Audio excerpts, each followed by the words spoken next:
Welcome to part 3 of my Amiga restoration project. So far we already tested and cleaned the machine, prepared a floppy drive emulator and repaired the internal floppy drive and keyboard. This time we're going to make an actual video cable, put the floppy drive emulator in an external drive case and make sure we can actually boot from that. Enjoy!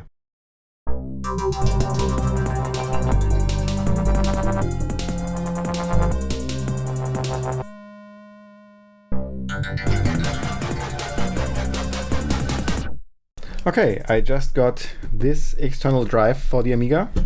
You plug this connector into the external drive connector on the main board, basically. And I'm going to replace the included floppy drive with the Gotek drive that we prepared already. But in order to use that on the external port and boot from that thing, we will have to make a few more changes that I will explain later. But there's one other interesting thing about this drive, and that is that it has a 23-pin D-sub connector. And those are really rare because they are not made anymore today.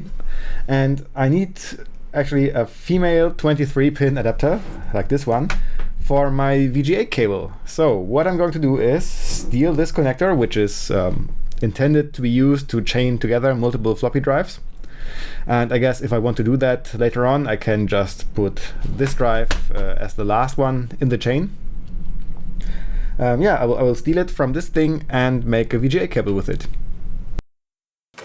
Okay, let's first loosen the screws and take a look inside. We only have to unscrew these two screws and we can slide it out. Let's store these for later.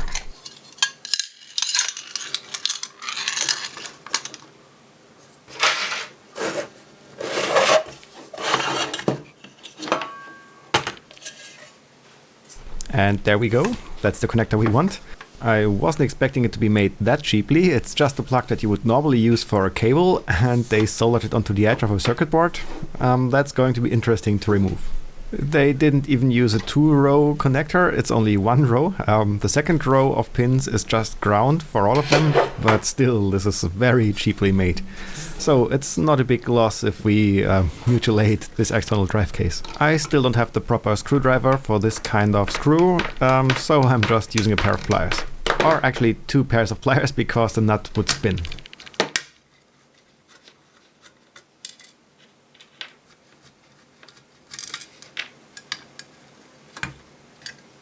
There we go, let's desolder it.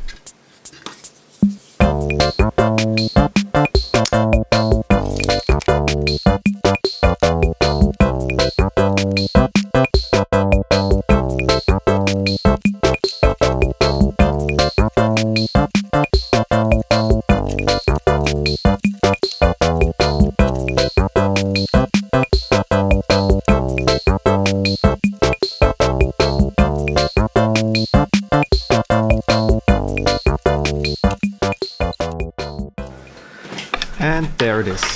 Sadly, I ripped off some of the pads, but in all honesty, I don't care at all.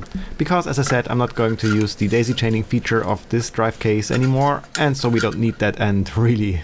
But I have the connector now, and that means I can make my VGA cable. Of course, that means we can also get rid of the VGA cable that I soldered directly onto the mainboard for testing.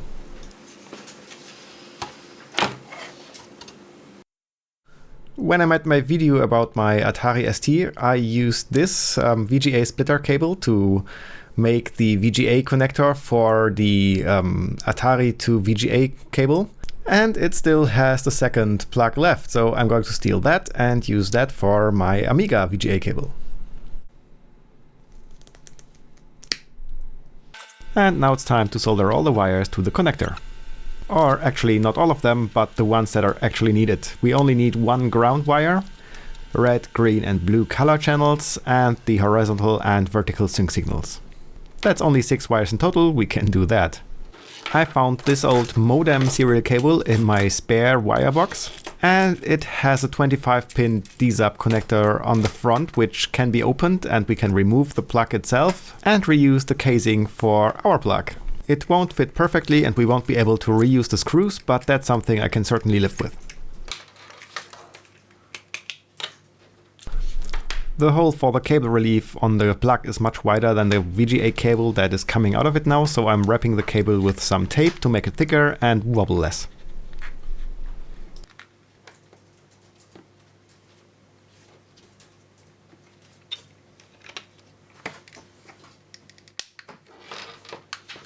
And here's the finished product.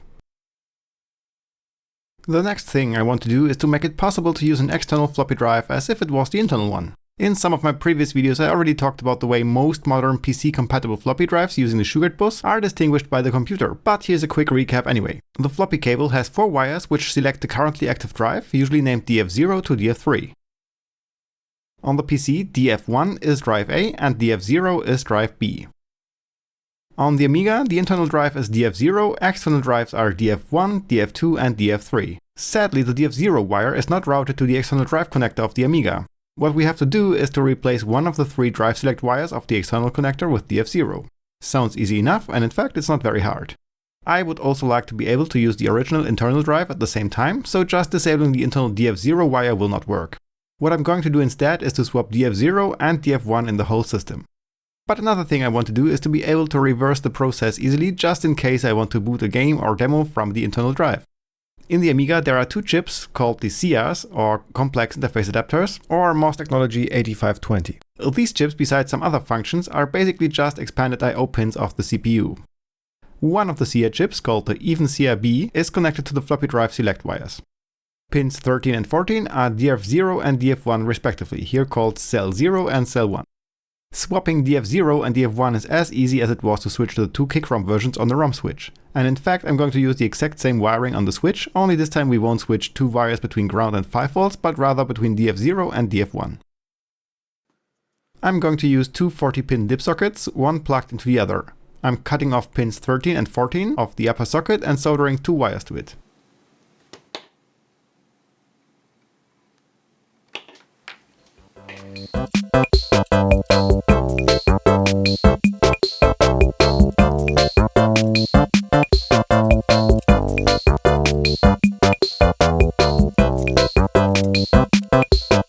Then I'm soldering another 2 wires to pins 13 and 14 of the bottom socket.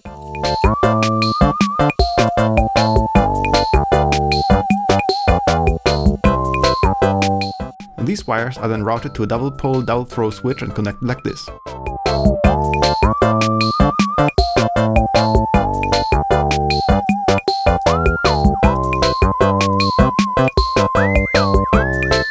To make sure I don't accidentally short the DF0 and DF1 pins of the upper and lower sockets, I put a small bit of non-conductive tape there and then put the sockets together as intended.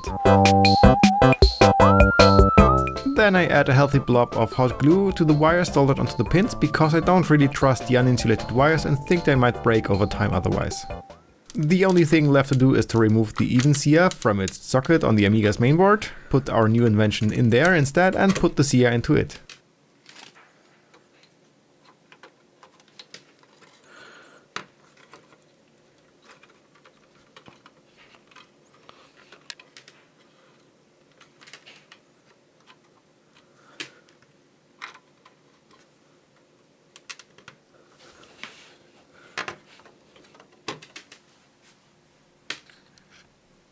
A quick test using the external drive you've seen before and the Gotek drive connected as internal shows that both drives are detected and indeed swappable. Another thing checked off my list. Now that we can actually use the external drive as DF0, it's time to move the Gotek drive into the external drive case, do some maintenance on the original internal drive and reinstall it. Let's start with the Gotek's new home. Here's the external drive case you saw earlier, you know, the one I stole the 23-pin sub-D jack from.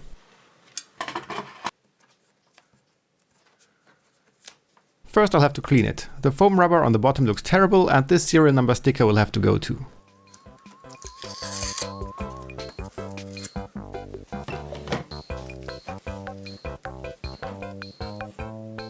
The foam doesn't seem to be soluble in acetone, but the double-sided tape used to stick it onto the case is.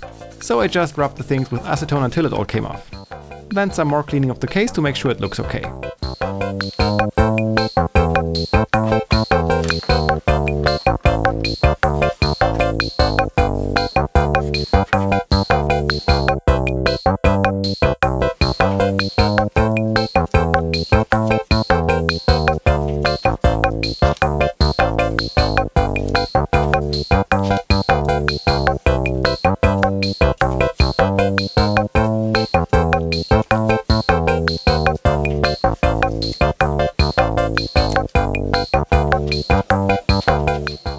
also cover the hole for the plug that I stole with some tape, just to make it look less hacked.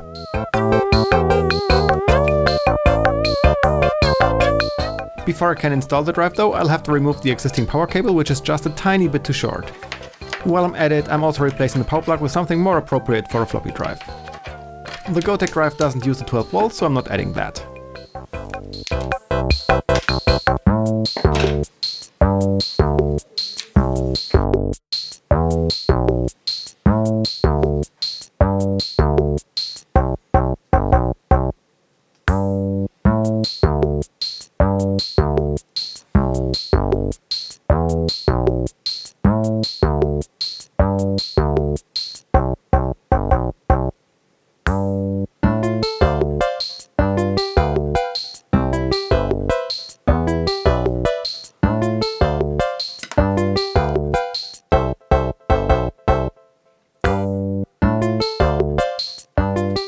Okay, time to plug in the drive and test it.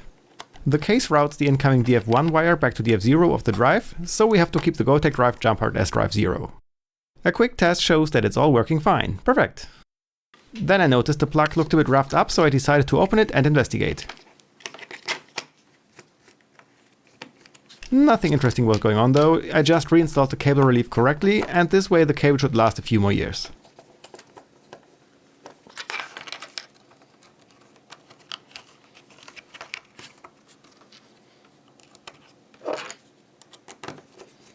Great, that means I can close off the case and be done with this.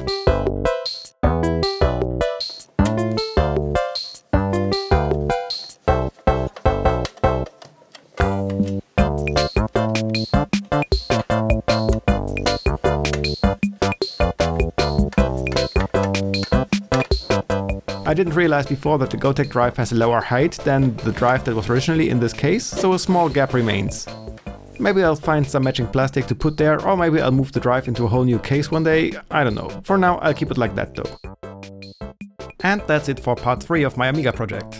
Next week's gonna be the last part, where I will build a kick ROM upgrade, and since I didn't get a mouse with this Amiga, I'm also building my own PS2 to Amiga mouse converter. Last, I'm finally putting the whole machine back together. So if you liked this video, make sure to come back next time for the last part. And also, if you did, why don't you give it a thumbs up or subscribe to my channel and Twitter? That would be highly appreciated, as is any kind of comments. Thank you so much for watching and see you all next time. Bye!